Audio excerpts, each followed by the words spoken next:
Today, May 9th, Europe Day is celebrated. A Europe complicit in the ongoing genocide in Palestine by Israel. A Europe that continues to supply weapons to a head of government defined by the International Court of Justice as a war criminal, the butcher Benjamin Netanyahu. A Europe that is silent, cowardly, complicit in the face of over 50,000 civilians massacred, most of whom are women and children, in the face of hundreds of thousands of people mutilated, torn apart, severely injured, in the face of bombed hospitals and cities razed to the ground. A Europe that is incapable, useless, embarrassing. You go ahead and celebrate this Europe. It disgusts me, to say the least. Meanwhile, the UN informs us that a humanitarian catastrophe is underway in Gaza, in their exact words, and that it is time to move beyond rhetoric and adopt coercive measures to immediately put an end to the slaughter. Well, then I asked the UN, what exactly are you waiting for to send your peacekeepers to Palestine? And then I also have a couple of questions for the Italian government. Acknowledging that all the main experts in geopolitics and Middle Eastern history agree that the only possible solution to resolve the Palestinian issue is two states for two peoples.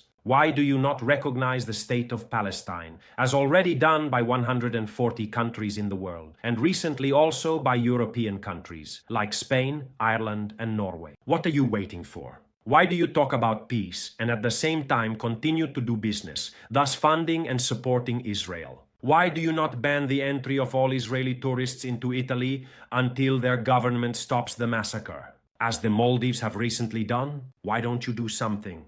Something is actually moving, not in politics but in public opinion. Late, it's true, but better late than never. Millions of people around the world are raising their voices, mobilizing, and making themselves heard.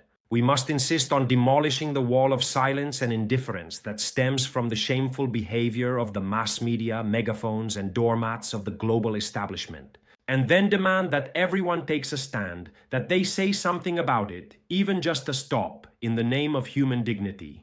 In this regard, I keep asking myself, where are the public figures, the VIPs, the influencers? How the hell can you still remain silent in the face of what is happening?